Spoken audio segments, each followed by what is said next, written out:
kati eno y'entambuza y'obulamu bwo mu bintu eby'enjawulo wano mu pulogulaamu Sumulula. Entambuza y'obulamu. Olunaku olwaleero saga twogere nnyo because tuli mu holiday. Abazadde nsaba bw'oba oli wala tusembere kuba leero tugenda kwogera ku kintu ndowooza twogere ku baana mu kusinga kuba abantu abakulu olwedde oba wasomoka dda. It is anti-obesity day. Wetugezaako omugejjo.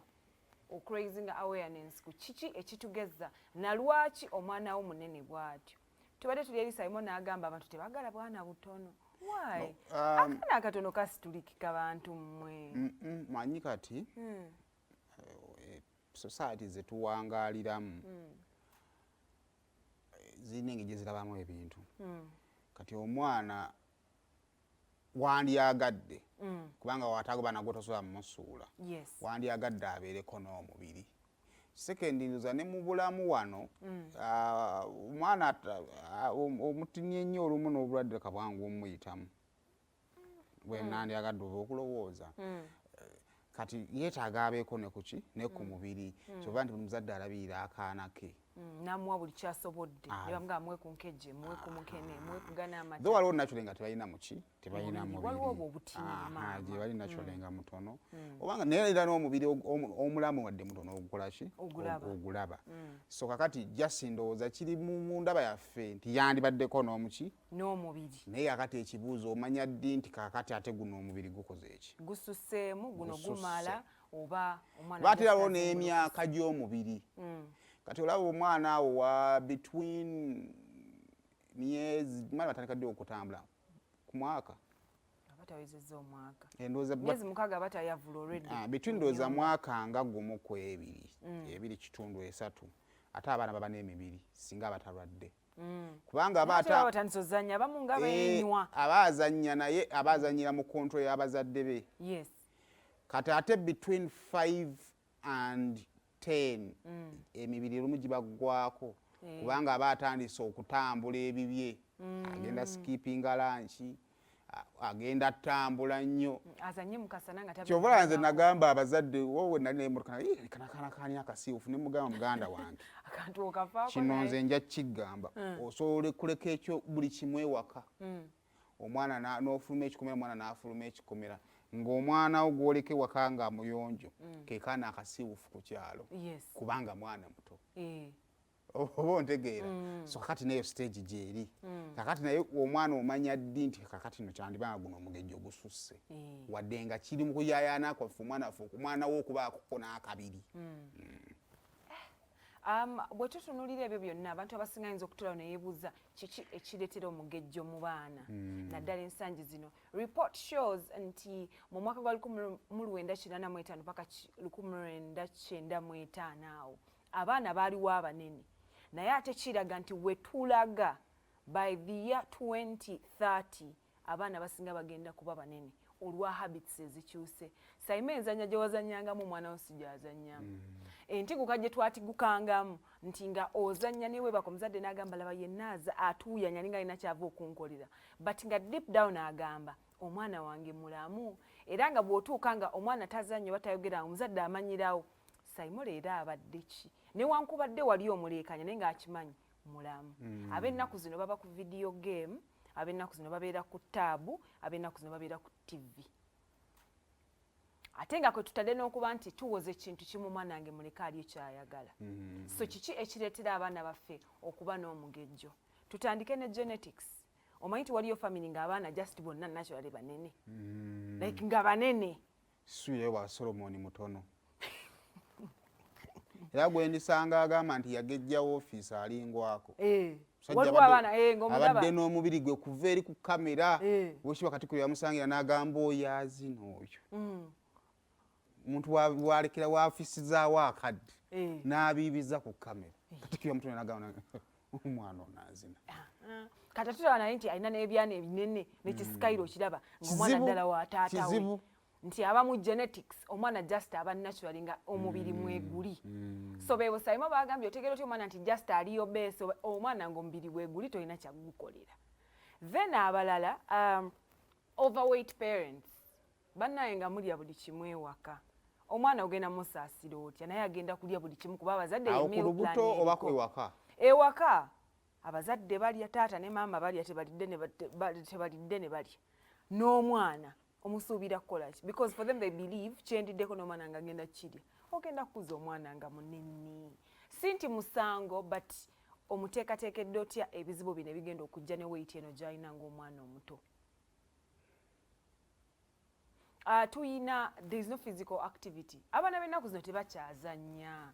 Abazadde bakkiriza nnyo omwana atukula. Tuzanyirewa mwana kwana getuzimbako. Omwana abeera waka, abaana babeera mu nnyumba oluva ku ssomero mpaze ku ssomero gye batigukiramu. Ate nantu n'okubatiisa kati baba waka amagaali bagavugira mu 10 naye ng'avugako na wano paka wano na wali. Ne munanga omuto agenda mu kkubo muli emmotoka ezidduka. Oh my God. Actually this takes back ffe ng'abazadde ab'omulembe guno. Yeah. Okufokasinga nnyo ku byalo. Tulekera okukwata abaana batwala mu byalo okuwummula okugenda balaba ko bulabi ku nnaku enkulu nga tuli nabo. Kati saa zino kuba singa kati ssaawa zino e Kampala tewakyali safe nate system ya Arwali safe. Ate ne bazadde baffe bafaayo. Omuntu waba amanyi waali. Balina ku nzija amubonyeebonyeemukko atambule naye agende naye mu kisenyi agende atambule nga talina ngatto awulire we kimenya ate akomewo amanyi nti kati n'olidde empanvu ya myezi emeka giri 2 newomuwamu omwezi newomuwamu omwezi akeere ku makya agenda naye mu nnimiro bikoze biki binene December no bwandi bawaddeyo ne bagenda nadda January akole holiday park ennaku zino amasannyalaze gatandise okubuna buli wamu then akawungeeza alyoka alaba TV wakati wanaffe tekisoboka nyumba ngifuluma 11 njiddamu 4 kati obudde bw'omulenzi sibulina oba ontegeera naye eri mukyala jjagenda ne jjajjaawe si be batava kuva mu mikolo bannange baba baali awo naggamba twagenze eno ku mikolo nti maama mwagenze mutya nti twatambudde awo ng'osirikawo ng'omanya kakati ono at least atambuddemukko kijja mmuyambako omubiri okukola ejjeko ekibiribiri ekyo ekiyinza tumuleetera obuzibu omanyi olwo ekiruma ng'omwana atandise okufuna endwadde ez'ekikulu I understand gye eziri zibaluma n'omwana omuto alumwa atya pressure diabetes they have those vascular diseases mu baana abato nga oli agamba omwana wange simubikka ekiro because ebigere biba byokya kiva ku kiki kye tubaliisa. That's excess food choices. Abazadde ennaku zino bakkiriza nti ya omwana wange ayagala KFC siganye mugulire kati baba bava ku ssomero they've been eating natural food balidde akawunga n'ebijanjaalo sigaana nga we tubakimyeyo muwe mweno wiiki muleke alye buli kyayagala because oli muzadde olumirirwa ga mwana wange tabaddeewo naye mmwe mukifudde nti buli w'omukima ku ssomero banaaba abadde otera osanga nnyo most of those hotels oba restaurants ezitunda snacks nga wajjuddewo abaana be basujjudde mu line babakima ku ssomero alina ofuna ekifi ky'enkoko alina ofuna ice cream omwana agenda kulya ddi emmere like body building foods nga tuvudde ku kubawa snacks so n'emmere gye tuwa abaana baffe erina okuba nga ate nayo etunuulibwamu ebimu ku bintu ebiyinza okubaawo oba problems ze tuba twolekedde tutandike na health nga Saima wababuziza omwana omuto bakugamba batya nti alina blood pressure omwana wange tassa kijje nga ffe tukoze ebyaffe tugezezzaako naye ng'omufuddeko kijja endwadde tetuzigaana nti osanga omwana omuto nga alina asthma naye ng'olaba omuzadde we abadde afa yamubisse teyamuga yafuna pneumonia olaba yafaayo naye ne bamugamba amawuggwe tegakola nti alina asthma then tuyina okussa kiwulikika bubi nnyo ng'omwana wo yeebaka naye ng'omuwulira tassa ng'olaba talina bwekyusizo si nti akkuse waliwo abakkuta n'ogamba just mukkuto aliwo n'endwadde ne ziruma abaana lwa lifestyle omanyi ffe tugenda tulowooza nti nno obulamu tubukoleredde tubutereezezza naye nga twonoona bwonoonyi omwana ekifuba kyali kimulumyeko ne tukola buli kimu kyawonera wajjajjaawe nga ntabudde butabuzi recipe nga benna naye abikoze n'akola naga naye omwana koyo nga mumuwadde syrups zikooye oba ontegedde bulungi kakati waliwo ebintu ebimu nga birina butonde nga si bya ddagala ate n'abamu abazadde tebaganya baana immune system zino okukola tuyina eyo sipiidi ne bagamba kale just muwe enniimu ne ntangawuzi naye afunamu kakoofu katono bwe mumanyi ekifuba kasa kimukwata yangu obagenda bamukuba empiso bannaaye omulembe gw'empiso nagwo nno gwatujjiridde kimu bibiri infection oba ki abaana bano bali mu kufuna joint problems nti omwana omuto amagumba gamumeketa, omwana omuto omugongo gumuluma kubanga asiiba mu nju alya buli kyayagala naye tatambula. Omwana omuto omugongo gumulumira ki okwagala okuleeta obuzibiri future? Video game taata, video game. Video game. Saimo video game. Tuba twolekedde ne psychological problems. Omwana ono aba munene n'amaliriza nga ali depressed olw'ensonga nti ngenda musanga nga tumuyita bagenda muyita amanya. Actually, that's what I want to talk about. Yeah. Nga muguni nti kakati nsaba tukkiriza omanyi twerabira nnyo abaddugavu. Saka twebe gye tuva. Ffenna twagenda ku ssomero. Era baatukubanga okutiizinga abalala. Ndowooza walingawo punishment y'okutiizinga abalala n'okukola ki. Kusomero twakiyitanga teasing lwakuba katutuse nga bakiyita bullying in schools. Yes. Naye bullying yabika bingi already direct ng'erina n'obujulizi. Ng'eriwa. N'oli najja n'akuyita fati bombo. Oba ontegeera n'ekikuluma n'ogera n'oloopa nga lwona abajulira ne bakukuba. Kakati oli asobola okusigala ng'akola akantu nga tekalina bujulizi. Naye nga ggwe okimanyi akikola kubanga ali mu kubuulinga ggwe. Yes. Kakati omwana ono ebiseera ebisinga tujja mmaliriza nga tuba making uncomfortable ku ssomero. Ate kiba kijja ku affecting academics ze. Performance ejja kubanga ebeera affected. So kakati wakati mukugezaako tugezeeko kyokubiri. Omwana omuto teyeetaagako limitation yonna. Omwana abe mwana. Omanyi kitegeeza okuba nga banno bali mu kuzannya naye nga ggwe olinawo oba badduse kuwalampa ggwe n'otuula wansi n'obalinda. Oba ontegeera psychological oba aba agenda kubeera tortured. Waliwo ne stigma eyo gye bateekawo oyo munene tajja sobola kukola kino oba oyo muwanvu nnyo wano tayitawo. Oba okitegeera. So kakati tugezeeko tumuteeke mu shape eri manageable. Esobola aleme kubeera alange kubaako ne limitation takisobola kukola kino. Asobole okusobola ozannya ne banne freely nga bw'akola ki.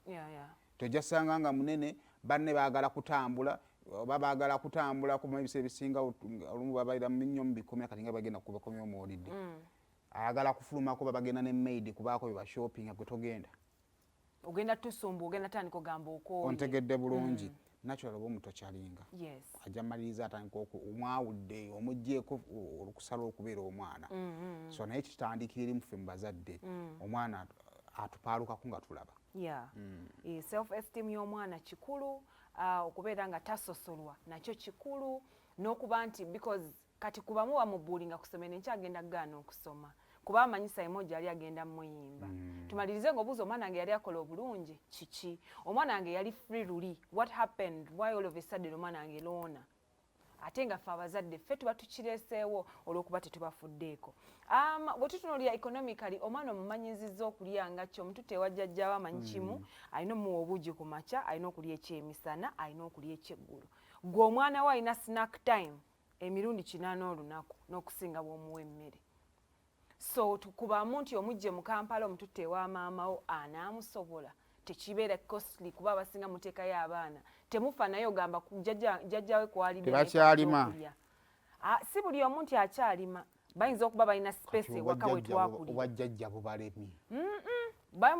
Jjajja lwaki onsaba onkulenkwere mwana mbalitereko emmere.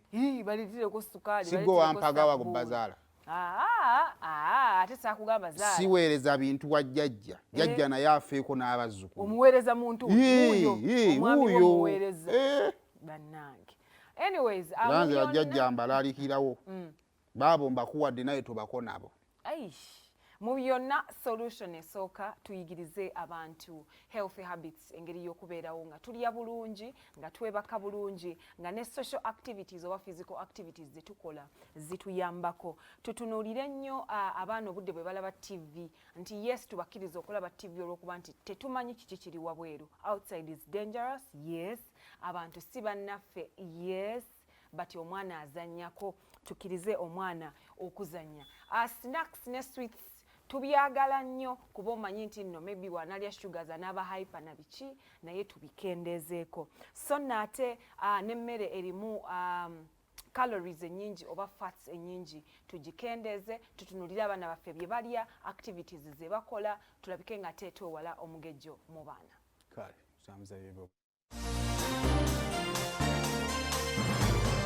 Kati eno y'entambuza y'obulamu bwo mu bintu eby'enjawulo wano mu programu Sumulula.